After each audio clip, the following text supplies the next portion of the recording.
So far in the adventure of English, we've traced the story of the language through its first 1,000 years, from the 5th century to its great flowering at the time of Shakespeare.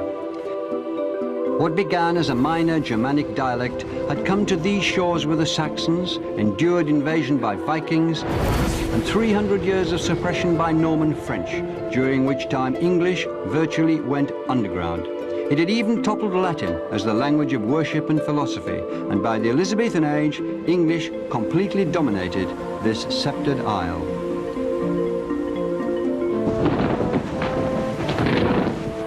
But now, the English language was about to leave Britain. In the next 4 programs, we'll tell the story of the way in which English became Britain's greatest export, some would say gift, to the modern world, and how it became a global language. We shall see how English travelled to India, where it encountered scores of other more ancient languages, including Sanskrit, which did much to mother our own tongue. Yet even at the end of our imperial rule in the mid-20th century, English remains in India as a major unifying tongue. We'll follow it to the West Indies, where new English dialects have been spawned, as rich and vigorous as the native ones used by Thomas Hardy and D.H. Lawrence. And to Australia, where once exiled English now reaches back to influence the youth of the mother country. But first to the New World, where 17th century Puritan English stubbornly beat off opposition from native tongues and rival European powers to become the language of what was to grow into the greatest country on earth, America.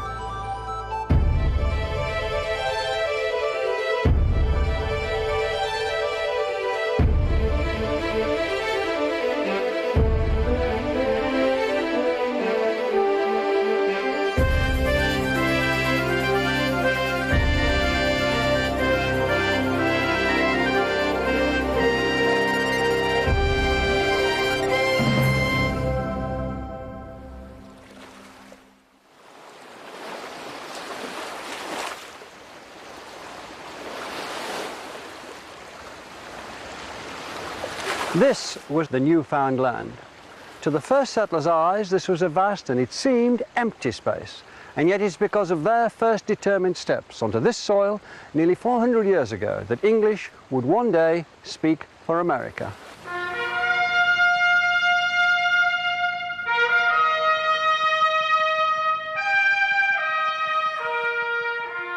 This is Plymouth Rock. It's literally the foundation stone of modern America. For this is the very spot where the Pilgrim Fathers landed in New England in November 1620. They came on the Mayflower. They were religious separatists, and they were here to create a new community where they could worship as they wished. They bound themselves to an oath, the Mayflower Compact, swearing to found a colony for the glory of God and the advancement of the Christian faith. They were, above all, people who lived by the word of God in English. They came from a hard-line Puritan religious tradition which had been persecuted and reviled. They'd been tortured and murdered for their faith in an English language Bible. And to them, that Bible, that language, meant life itself. They weren't the first people on the continent. Native Americans had been here for 30,000 years, and the woods and the plains rang with the sounds of hundreds of their languages. When the Pilgrim Fathers looked around them, instead of a new Eden, they saw what they described as a hideous and desolate wilderness, full of threat and danger. And for the season, it was winter. And they that know the winters of that country know them to be sharp and violent, and subject to cruel and fierce storms. Dangerous to travel to known places, much more to search an unknown coast. Besides, what could they see but a desolate wilderness, full of wild beasts and wild men? And what multitudes there might be of them, they knew not. They were cold, hungry, and prey to sickness. Nearly half of the company of 144 died that first winter. It wasn't going to be easy to turn their oath into reality and to give English its toehold on the land. The Pilgrim Fathers had one advantage, though. They had come here to stay, and they wanted their settlement to be English. New England, they were to call it, but true England might have been more accurate. Their first move was to build a settlement, recreated here, Plymouth Plantation. They lived in terror of the supposedly wild men in the wilderness outside. But before they could even do that, they were to owe their survival to one of those wild men, and an extraordinary encounter with the English language. And whilst we were busied hereabout, we were interrupted. For there presented himself a savage, which caused an alarm. He very boldly came all alone up to the houses, where we intercepted him, not suffering him to go in, as undoubtedly he would, out of his boldness. He saluted us in English, and bade us welcome. So, welcome was the first word spoken by a native that the Pilgrim Fathers understood.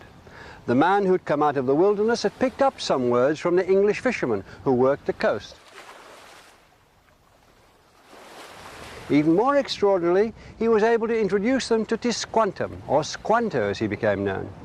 He is the most important man in this chapter of the adventure of English. He'd been kidnapped by English sailors 15 years before, taken to London where he was trained to be a guide and interpreter and learned English. Then he managed to escape on a return visit. To the colonists, it must have seemed like a miracle. It was the most unlikely of all coincidences that they should have settled near the tribal home of the man who was almost certainly the only English speaker for hundreds of miles around. But for their extraordinary good fortune, the whole history of America might have been very different. For Squanto saved the colony, and who knows, gave America the English language.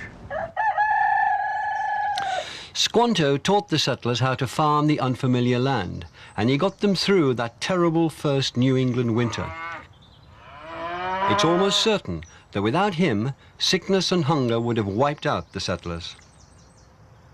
Against all odds, the English colony had been saved by an encounter with the English language.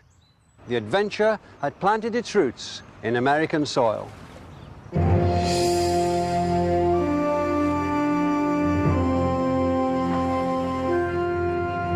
The settlers had a new country, full of new places and geographical features, new animals and plants. They needed words to describe them, and occasionally they turned to the native languages. Skunk was derived from the local language, and squash for the variety of pumpkin grown here. Squaw, meaning young woman, was a local word, as was papoose, a young child.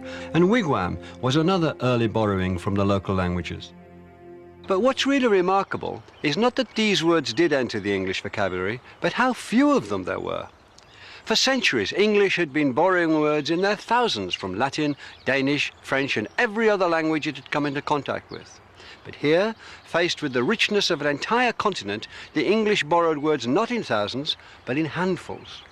The writings of the Founding Fathers here run to thousands of pages, but contain less than a dozen borrowed Indian words. So why are there so few? In a strange new country, the English settlers may have taken great comfort in making the objects around them at least sound familiar. Look at the names they gave the local terrain: Falmouth, Yarmouth, Boston, Cambridge, Billericay, Bedford, Taunton. They were trying to recreate the English shires in the American wilderness. And perhaps there was desperation here, as well as determination. But through language, their own, they would survive, as they had in the old country. So they put a wall between themselves and the native world. In the end, we must conclude that they were here to impose their habits and their language on the land, not to be changed by it. Words, God's good English words, were at the heart of the lives of the settlers here. Improper speech was a crime. Blasphemy, slander, cursing, lying, perjury, railing, reviling, scolding, swearing, threatening, treason, and defying authority were all offences. The colonists were trying to control the language, and this set the pattern for their teaching of English. And as New England grew, this was how they did it, with the New England Primer. A. In Adam's fall, sinned all. B. Heaven to find the Bible mind. C. Christ crucified for sinners died. D. The deluge drowned the earth around. E. Elijah From the very beginning, Americans took immense care over the correct teaching of English. It was taught well and in a way that was highly religious, and this set the tone as English spread. It wasn't all going English's way, though. Other European powers were jostling for influence in the New World. Delaware, where a Swedish settlement had taken root, was conquered in 1655 by the Dutch Admiral Peter Stuyvesant and incorporated into the Dutch New Netherlands. His base, New Amsterdam, was in turn conquered by the British in 1664 and renamed New York. There was rivalry with the French, which turned into war. When it finally ended in 1763, Britain was given sole claim to the east of the continent and took a grip on the north in Canada. Even the Spanish colony of Florida came under British rule. But perhaps the real edge that gave English a stronger presence than the other European languages came not through the gun, but through the ploughshare. The Spanish, on the whole, concentrated on sending armies and priests to the New World and taking gold. The French were interested in sending fur trappers and trading with the natives. It was only the English who continued the spirit of the Pilgrim Fathers and came to stay. Persistence and sheer weight of numbers eventually ensured that English, not Spanish, Dutch or French, would be the language heard from the Atlantic coast to the Appalachian Mountains. But as English spread, it also started to develop a character of its own, to drift away from the language spoken in England. There was already the beginnings of the tomato-tomato problem. In some cases, meaning shifted. The English shop had become an American store. Lumber meant rubbish in the old country. To Americans, lumber was, and still is, cut timber. And haul came to mean to transport in a vehicle, not, as in England, to move by force. American English was also developing its own sound. The first settlers had come from various parts of England, each with its own regional accent. But no single accent dominated. As they talked to each other, the variety very quickly became a blend. To this day, there's only a tiny variation in accents across America compared to Britain, and the further west you go, the more true that becomes. By the middle of the 18th century, the absence of regional pronunciations and dialect words was being noted approvingly by upper-class British visitors, who regarded all such variations as vulgar. In 1764, Lord Gordon wrote, "The propriety of language here surprised me much. The English tongue being spoken by all ranks in a degree of purity and perfection surpassing any but the polite part of London." It's a sentiment that would be repeated again and again, that the Americans didn't just speak good English, they spoke it better than the English themselves.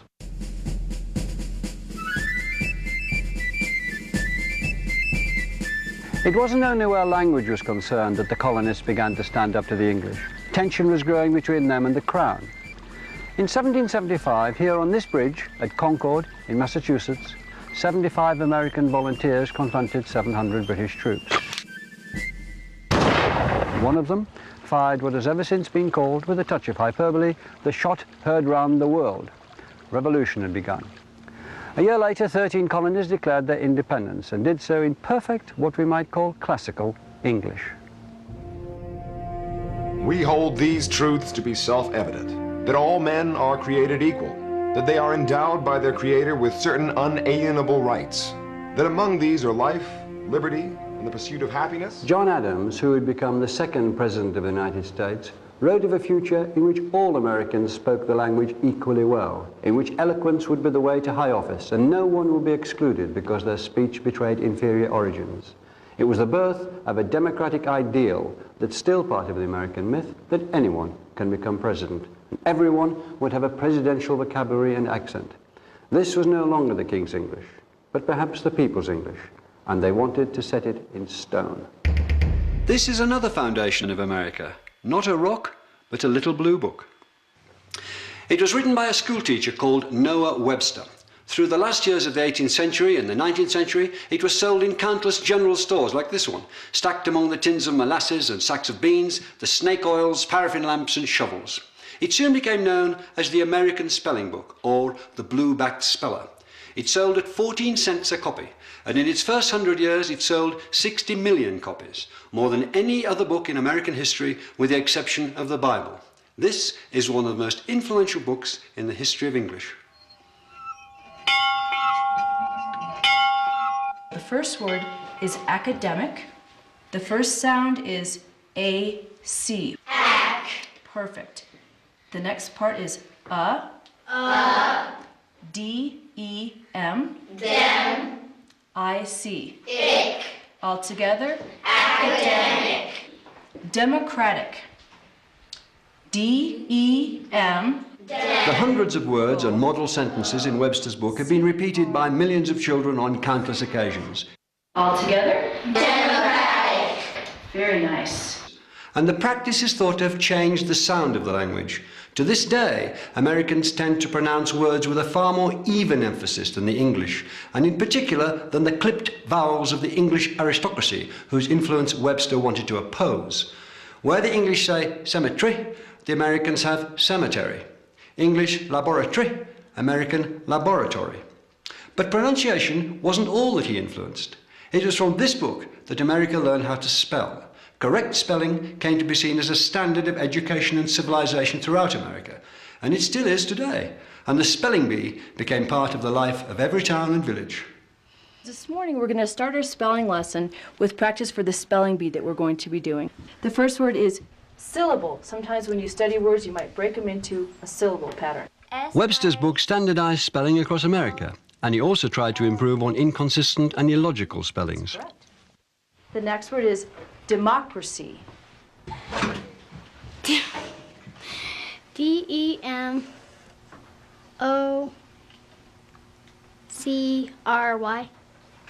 Under Webster's system, honor, color, and a score of similar words lost their U. Double letters were reduced to single ones, like the L in traveller or the G in wagon. ER replaced RE as the ending of theatre or centre. Defence with a C became defence with an S. Axe lost its E. Axe. A-X. Perfect. I see you've all been doing your homework. England had made the language, but America had begun to claim its future. By the 1820s, East Coast America was presenting itself confidently as the guardian of English, beating off vulgarity and fashion. There was even a cheeky motion proposed in the House of Representatives to invite the sons of the English aristocracy to come to America to learn how to speak properly. Americans felt they'd kept the English language pure for 200 years, so pure that they were still using words the English had dropped, words like a greenhorn, burly, deft, scant, talented, and likely. Americans still say sick to mean ill, not just nauseous. They say fall, meaning autumn, just as the English did once. And when Americans say I guess, they're using a form of words that would have been familiar to Chaucer, yes. And they denied that they were changing the language. When Webster published his groundbreaking American dictionary in 1828, he claimed that this, contained less than 50 terms that were new to the country. Here was America claiming to preserve English in all its past glories, to have erected a barrier against change and corruption. But they could no more exclude these natural developments in the language than the first colonists could hide behind their stockade from the world beyond. John Adams had predicted that America would drive the English language into a great future. His vision was prophetic. But the language would be very different from the measured East Coast tones that Adams had known. American English was going west and going wild.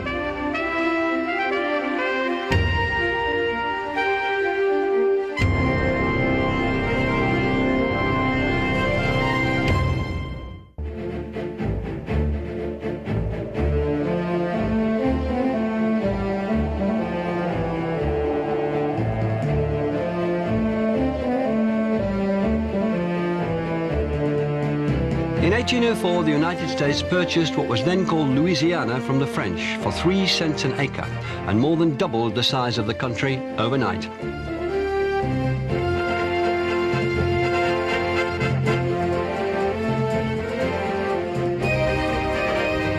And these lands were nothing less than the whole American heartland, the great plains and prairies drained by the Mississippi River and its tributaries like the Missouri, Ohio, and Tennessee.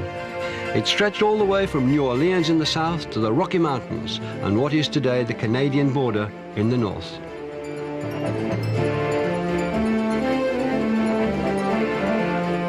Jefferson, the president, sent an expedition of 45 men under the leadership of Captains Meriwether Lewis and William Clark into the unknown interior in search of a navigable river route to the west coast.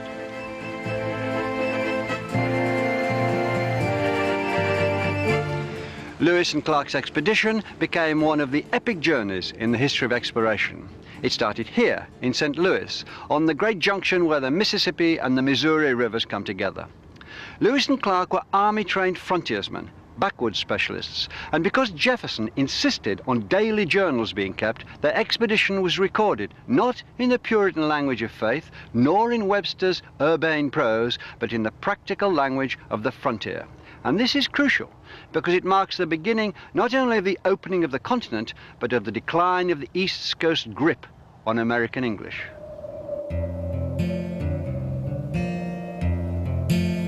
We finished butchering the buffalo, and on my return to camp, I trod within a few inches of a rattlesnake, but fortunately escaped his bite. We also passed another creek and a very bad rapid which reached quite across the river. A female elk and its fawn swum down through the waves which ran very high, hence the name of Elk Rapids, which we instantly gave this place.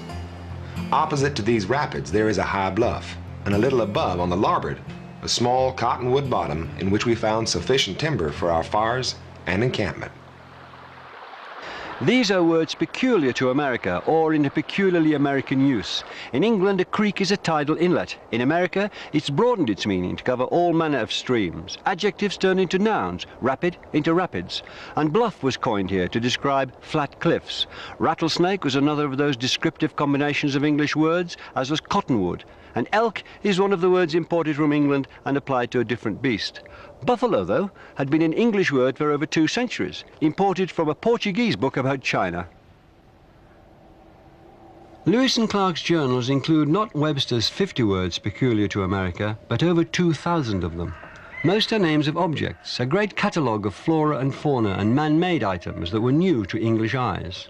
Words like hickory, hominy, maize, moccasin, moose, opossum, pecan, persimmon, toboggan are derived from native languages, as well as more obscure words like kinnikinnick, a mixture of leaves for smoking, pemmican, a preserved mixture of meat, fat and berries, and tamarack, a kind of larch. Others are English coinages with descriptive properties of their own. The whippoorwill, a bird named by the sound of its call, or the mockingbird, a name inspired by its habit of imitating other birds' songs. And there are hundreds of names made by combining existing English words from black bear, bluegrass, bottomland, backtrack, box alder, brown thrush, buckeye, bullfrog, bald eagle, and blue jay, to sapsucker, snowberry, snowshoe, sugar maple, whistling swan, timberland, tumblebug, turkey buzzard, and yellowjacket. But this was just the beginning.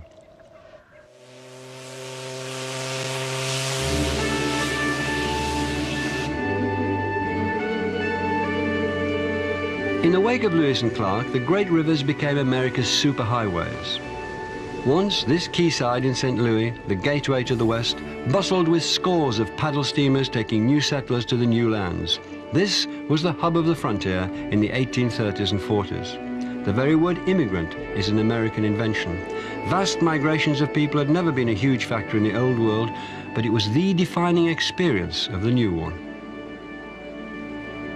And new settlers brought new linguistic energies. The Pilgrim Fathers had come primarily from the south and east of England, but 2 centuries on, Americans were as likely to come from Scotland, escaping the aftermath of the Highland clearances, or from Ulster, often driven out by famine, high rents, religious intolerance, or simply looking for the chance to make a new and better life. As many as half the population of Ulster crossed the Atlantic, and many kept moving west. They became a major part of the rich mix of people who were creating a new American country and a new American voice.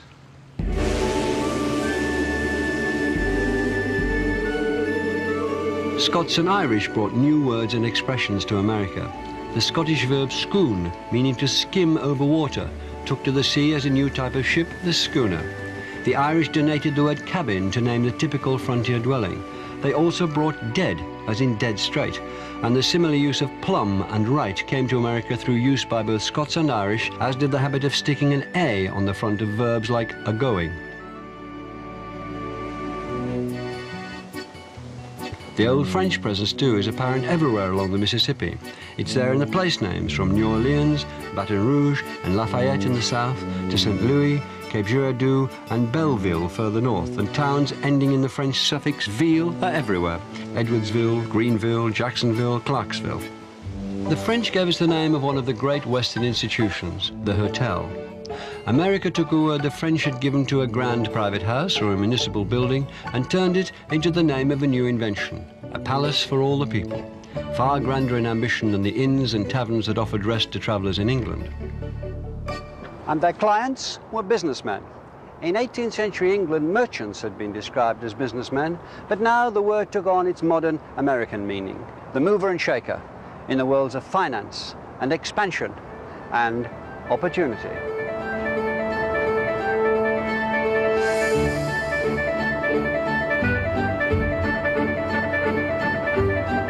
The country was on the move and on the make.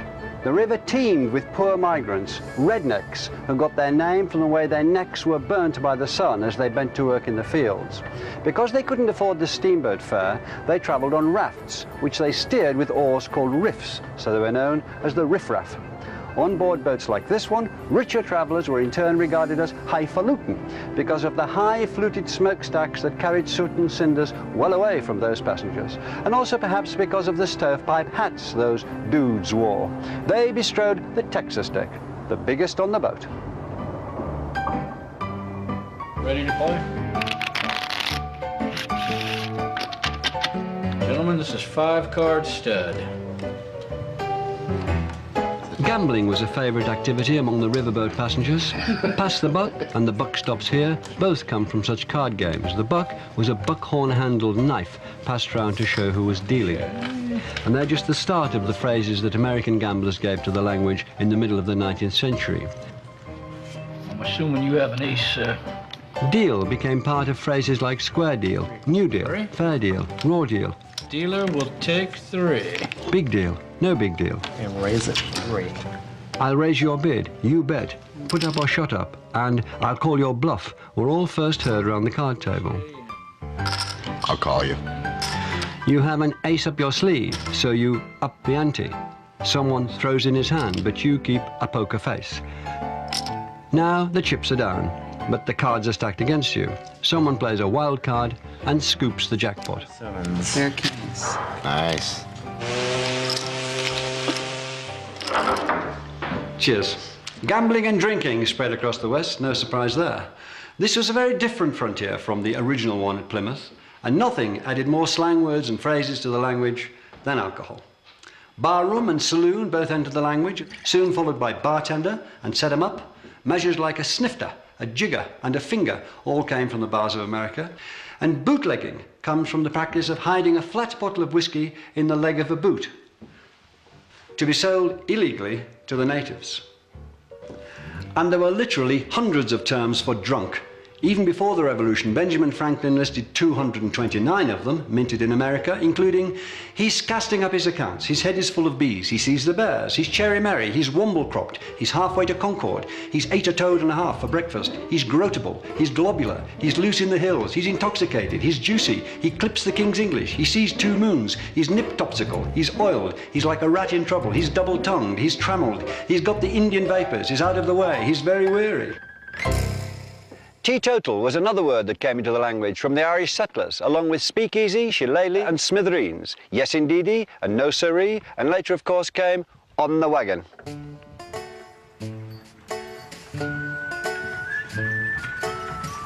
Westward expansion had long been the cause of land disputes between the settlers and the natives, and once they left the great rivers for the wagon routes like the Oregon and the Santa Fe trails, contact and often friction between migrants and Indians increased.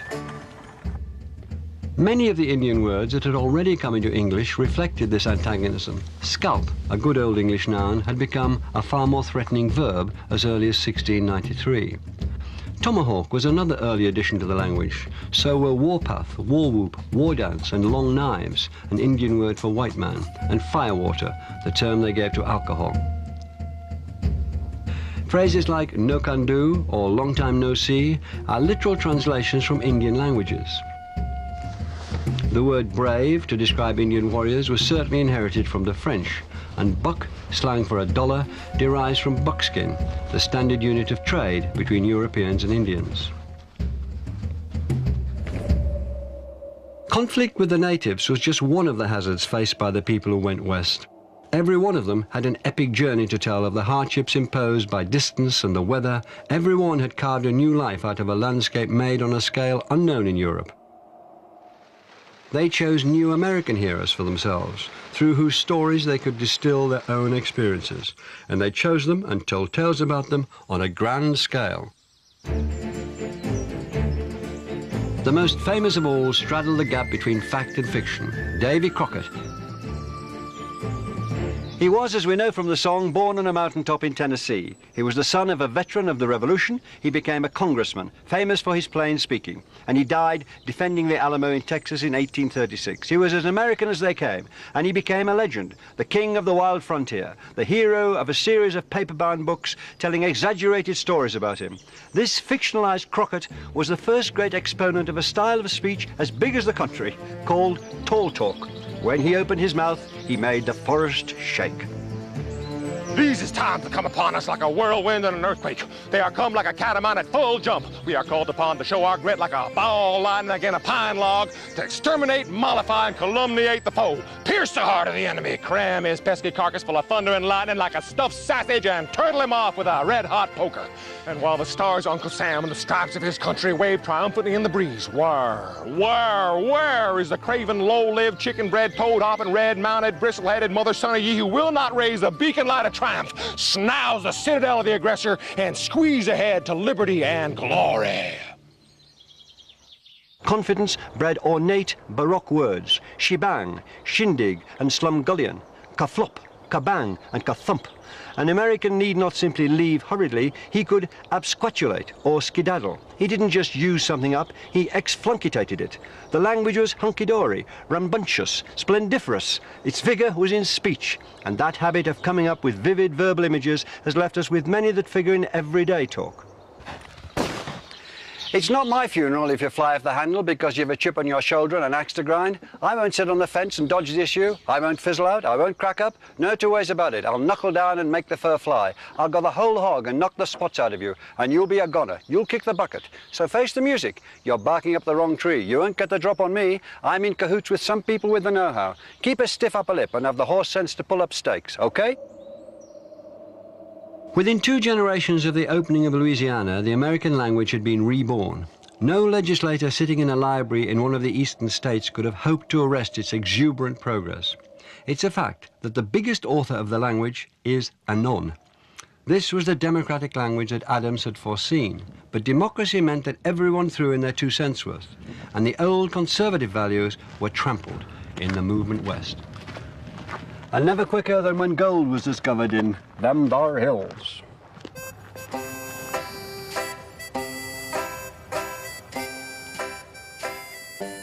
Gold fever brought tens of thousands of people from the eastern states, and their letters home were loaded with new words. Prospector was one. They wrote about how they'd staked their claim, about how they hoped that gold dust would pan out of the water that they were sieving, or they would strike it lucky or strike it rich and produce a bonanza, which came from the Spanish word for fair weather. And for the first time, a surefire investment became known colloquially as a gold mine.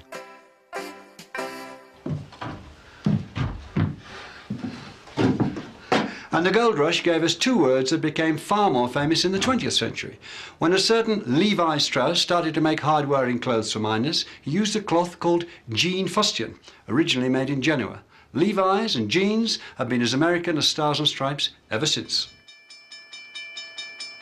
But other envious souls used to try to pass themselves off as the man who had such a simple but brilliant idea.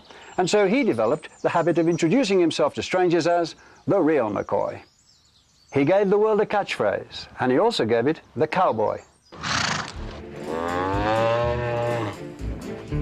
English had known the word cowboy since the 18th century, but now it took on a new currency and a new meaning. McCoy's brainwave turned the cattle industry into a license to print money, and the cowboy into a national icon. Cowboys had been working near the Mexican border for years, picking up Spanish words, which now drove north with them. Ranch comes from the Spanish, as does corral, where horses or cattle were penned. Mustang, bronco, and the more humble burro, the chaps, sombrero, and poncho they might wear, the cinch that secured the saddle, the lariat and the lasso they used to rope cattle, the sierras, mesas, and canyons they rode across, the cries of vamoose and pronto, the stampede that they feared, and the rodeo where they drove the cattle together, all came from Spanish.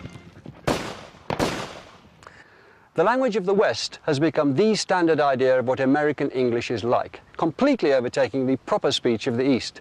And the man who is virtually single-handedly responsible for this was one of the greatest showmen and boosters of them all. He was William F. Cody, Buffalo Bill, and he chose to be buried here, on the hills above Denver, where the Rockies rise steeply out of the Great Plains. He turned the frontier experience into an epic entertainment, Buffalo Bill's Wild West. The extravaganza featured live elk and buffalo, real Indians attacking a stagement of Custer's Last Stand at Little Bighorn, in which Buffalo Bill himself arrived on the scene just too late to save the day. It was nonsense, and it was a smash across America and Europe for 30 years, long after Indian resistance had ended and the last buffalo herd had been massacred. It created a vogue for the language of the West and began a line of Western myth that kept that language alive through countless books and films. And the dreams of luxury and optimism became an enduring fantasy of a Western El Dorado, an Eden, somewhere over the rainbow, or at least the next county line. It's all there in a little song about the hobos, another good frontier word, who rode the railways west in search of their own American dream. In the big rock candy mountains, you never change your socks, and the little streams of alcohol come a-trickling down the rocks. The brakemen have to tip their hats, and the railroad bulls are blind. There's a lake of stew and a whiskey too. You can paddle all around them in a big canoe in the big rock candy mountains. But there was another group of Americans who'd never been invited to share that dream, the black slave population of the South. And they spoke about their experiences in a very different language. I'll see you all this coming fall in the big rock candy mountains.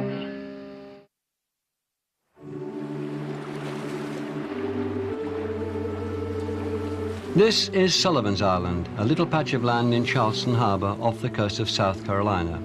It was the first taste of America for hundreds of thousands of immigrants in the 18th and 19th centuries. But the immigrants who came through here hadn't chosen the American dream of a better life. They had been sold into slavery. Sullivan's Island was a holding pen for imported slaves. Between half and two-thirds of them entered America here, before being sold on mainly to work on the cotton plantations. There's no Statue of Liberty here, just this plaque, erected in 1999 to commemorate their arrival. They came here from the countries of West Africa and from plantations in the Caribbean. Slaves who spoke different languages were put together on the same sea voyage here to stop them plotting together to seize control of the ship. So on ship and on shore, there was a great babel of languages. The slaves had to find a tongue in which to talk to one another and to their masters. It was English, but English very heavily influenced by African ways of talking. Then you all get home and put his board and get the oyster up in the fat. Yes, next thing you know, the man to knock on the door. Yes, sir. So you just been out in the creek just now? Yes, sir. Just come up the creek, sir. Yeah.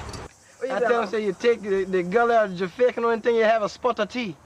The language these people are talking is Gullah, which has survived as a distinct variety of English here around the South Carolina islands. This fella come here and walk up on the bank and say, what are you doing up on that bank there? And he said, don't you notice it's thought by many people to be the closest we can get to the kind of language that would have been spoken by the slaves in the 18th and early 19th centuries, and that this is the origin of modern Afro-American vernacular. After John get off about 50 feet off, and John look over there, and he go on his boat, and he look, his boat done sank down. He start hollering, hey, help, help. John said, I ain't rough as yet. We put together varying African words along with Elizabethan English and came out with something that sounded like a this year when Hana Yeti we talk like a this. So sometimes people think maybe it's English, then they go, but not quite. There were Igbos, Mandinkas, Malinkes, Yorubas, Golas, Gidzi, Afik, Mende that were all kidnapped, captured, and then isolated together on these islands during enslavement. Once the slaves reached the plantations, they lived in cabins like these beside the main house. Here, many words that came into Gullah from African languages have found their way into standard English. Words such as banana, which comes from the Wolof language spoken in Senegal, and voodoo, traceable to an African word for spirit in the language spoken by the Yoruba people. Other African words which have entered standard English include the animals, zebra, gorilla and chimpanzee, the musical terms samba, mambo, banjo and bongo, and the food and plant names goober, meaning peanut, yam and gumbo, meaning okra. African compound words were translated, giving English terms like badmouse.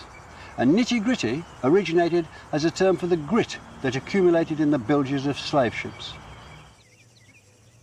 As well as vocabulary, Gullah employs some grammatical features that differ from standard English. If someone say, "Honor going for do that," I be done do 'em. Okay? So they're asking, are you going to do it? I already did it. And I did it a long time ago, essentially, is what you're saying. I be done do 'em.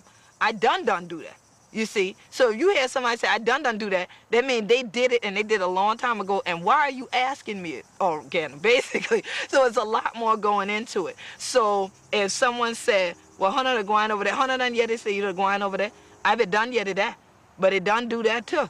But I been going there, but it ain't be did it.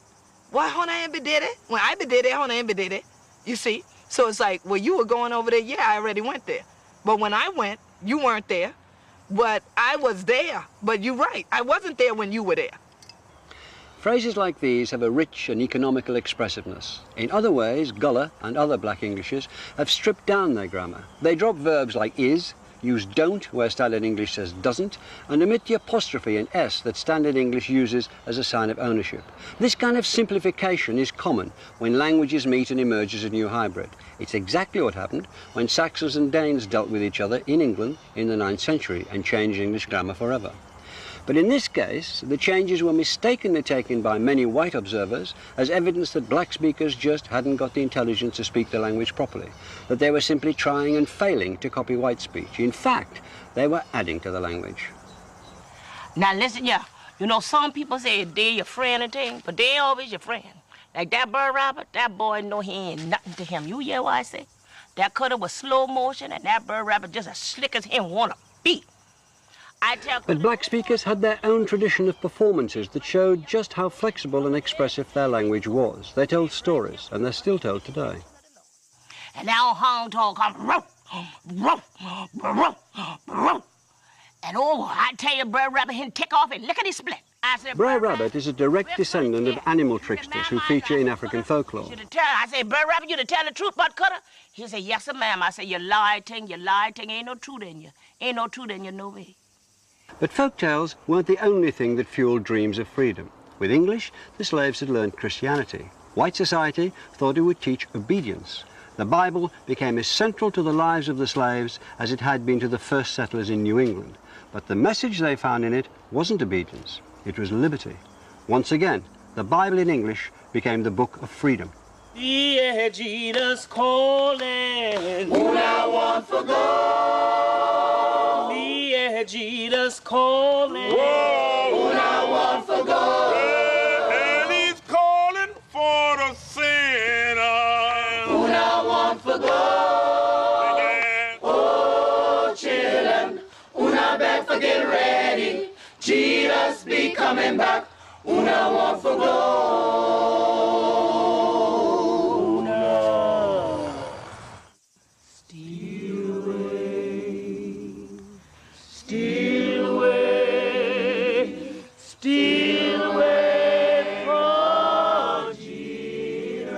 By the first decade of the 19th century, the American states in the North had abolished slavery.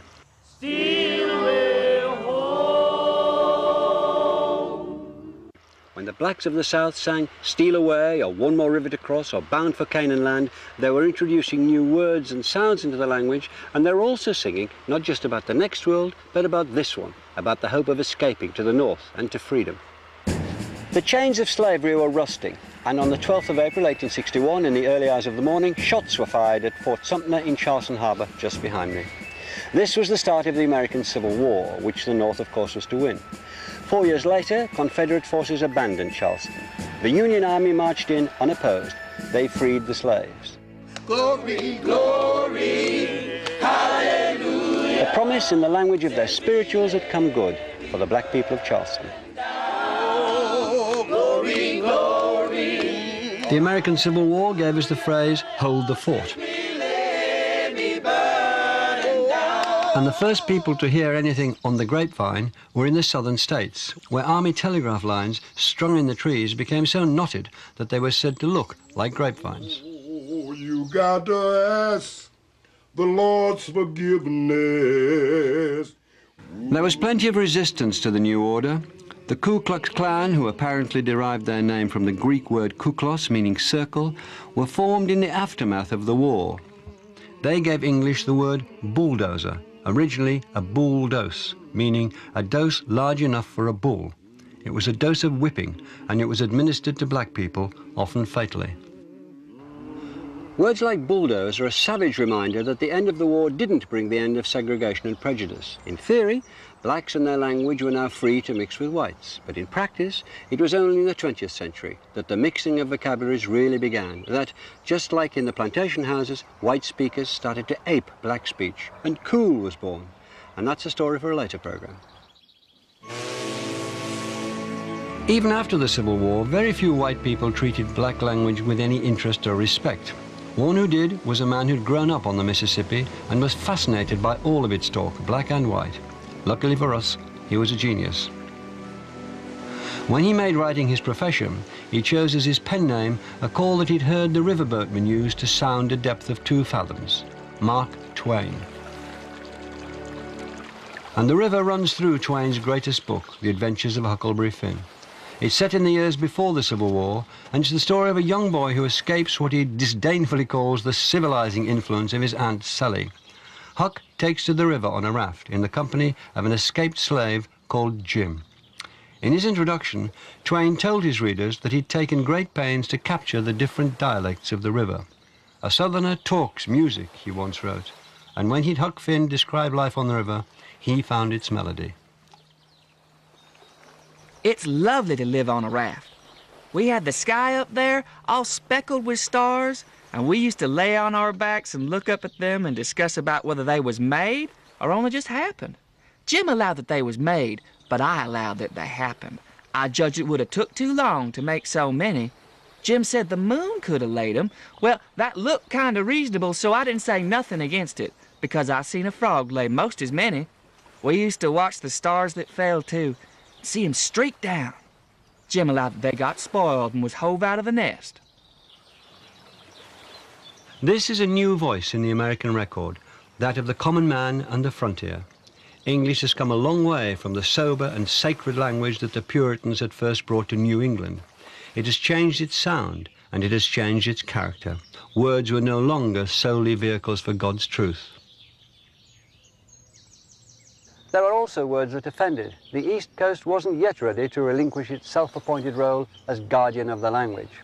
Back here at Concord, the cradle of the Revolution, the civilized Aunt Sallies who sat on the library committee banned Huckleberry Finn for its vernacular language. It was, they said, couched in a rough, ignorant dialect, and that there was a systematic use of bad grammar and an employment of inelegant expressions.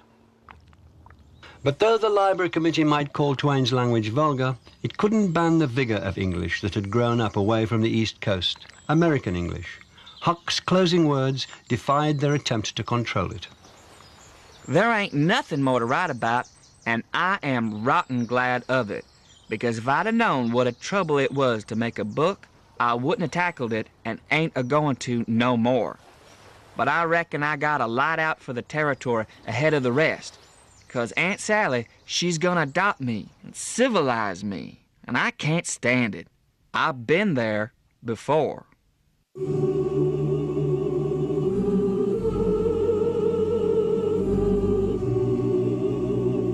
And the vigor continued to increase in the late 19th century. New waves of immigrants flooded into America. Germans, Italians, Greeks, Russians, Jews, from all across Europe they came, to a land that promised to give a new home to the tired, poor, huddled masses, longing to breathe free.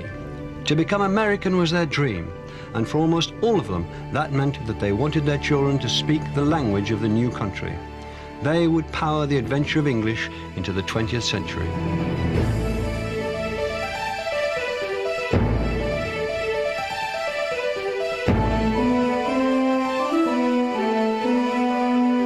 The Adventures of English is available as a DVD, audiobook and book at Dymocks and a DVD at JB Hi-Fi.